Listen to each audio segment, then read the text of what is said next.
Hello, I'm Sadia Faruqi. I am the author of a lot of books, including this newest one, A Thousand Questions. And today I'm going to tell you a little bit about it, as well as read a short excerpt so that you can decide whether you would like to read it further. This is a book about unlikely friendships. It's about family and home, and sometimes how we find those things in very unexpected places. It's set in Pakistan, which is the country that I was born in and I grew up in. I came to the United States as an adult. So a lot of my memories and my childhood and things like that, which I went through, are in this book. So you could say that this is almost like a love letter to my first home that I wrote for all of you. This is a story of these two girls. This is Mimi. She is an American girl who has been dragged to Pakistan by her mom for summer vacations to spend some time with grandparents that she's never met before. And she is really not liking it. She doesn't find anything that she has of common or interesting to her there. And she just can't wait to go back home to the US. This is Sakina. She is a servant girl who works at her grandparents' house, and she is so sick and tired of this rich, spoiled American kid who she has to serve. But, slowly during the book, they, since they're the only two kids in this big mansion, they spend a lot of time together. They go out, they do a lot of fun touristy things around Karachi, the city that this book is set in, and they have a lot of conversations, and slowly they realize that they are becoming friends and they have a lot in common that they didn't realize before. For example, both of them have really big dreams. Mimi is dreaming of finding her father. Her father left her mom and her when she was 5 years old, and she hasn't seen him since then, and she's looking for him. And she writes letters to him in a journal that she's holding in that picture, in which she asks him 1,000 questions, which obviously nobody is able to answer for her. So she's hoping to find him.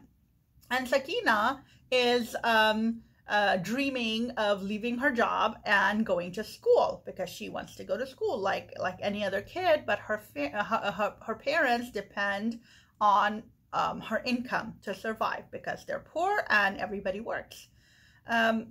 So they kind of realize that if they work together, they might be able to help each other achieve some of their impossible dreams. And I hope that when you read this book, you see how friendships are sometimes very unlikely, but if you work together and you find something in common, you might be surprised by another person who you think that you might never be friends with, but they're pretty cool.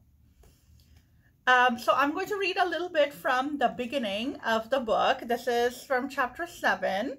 The book is written in alternating chapters, one from Mimi and then one from Sakina's perspective and so forth. And this is chapter 7. This is Mimi's chapter.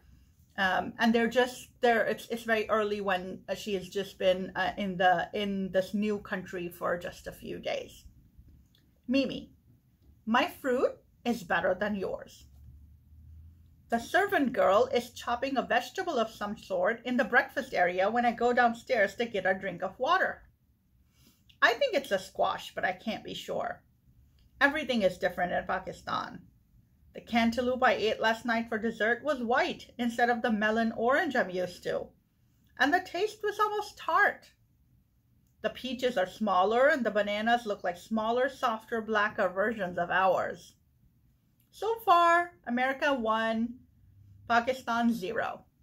Unsurprising. The kitchen is big and airy with windows on the back wall showing glimpses of the garden. 2 stoves are lit, each with a pot of something boiling, contributing to the humid air. The servant girl, her name is on the tip of my tongue, has a long braid tied with a yellow ribbon at the end.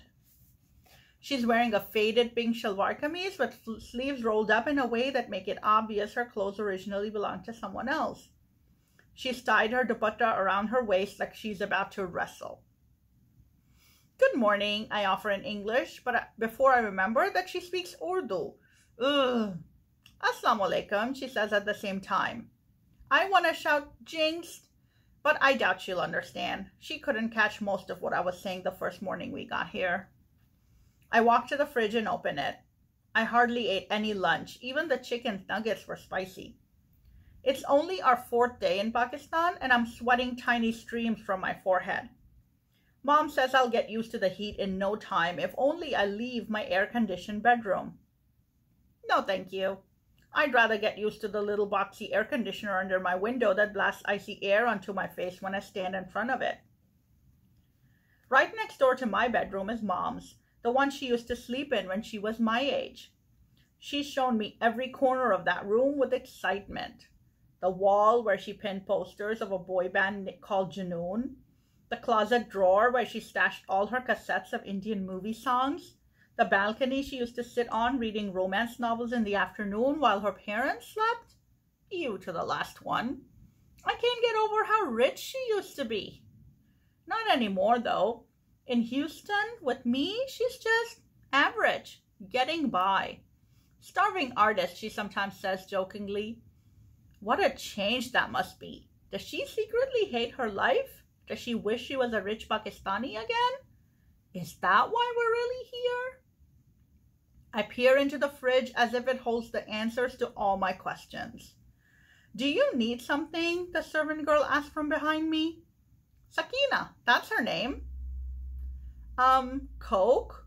I turn around and mutter, trying to keep my words to a minimum to avoid making a mistake in Urdu. Then I smile, hoping she'll help me. Sakina sighs noisily and stands up, raking her chair on the tiled floor. She walks to the open fridge and points. In the last shelf, she tells me very slowly, as if I'm some stupid kid who can't see properly. I look at where she's pointing. Oh, the Coke cans are right there in the front. I take one and go back to the kitchen table. Can I sit here? I ask hesitantly. I'm pretty sure I said that correctly, no grammatical mistakes or anything. She frowns. Why are you asking me? I'm just a servant. This whole house belongs to your nanny, so you can sit wherever you like.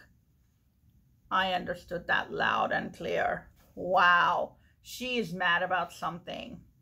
I almost run back out of the kitchen, but I need some privacy, and this is the only place nobody will look for me. A few hours ago, Mom even barged into the bathroom while I was doing my business, demanding to know if I had diarrhea. I screamed. Listen, I try to smile. Where I come from, we don't have servants, or at least my family doesn't. My friend Zoe has a cleaning lady that comes in once a week, but that's not me. I'm so proud of having said that all in Urdu. I smile at her, but all I get in return is a stare. She doesn't care. I sit on the chair farthest from her and take out my journal from under my arm. I ignore Sakina and begin to write. So that's a little excerpt from chapter 7. I hope that that was enough to, get you interested and to read more about this book. It's like I said, a lot of my own experiences as a child, but also how Pakistan is right now. And I think that you will have fun reading it and learning more about how people are in other countries, but also realizing that people all over the world are pretty much the same in terms of what they want to do in life and what's fun for them and what's not. So that's all for today. Happy reading and have fun.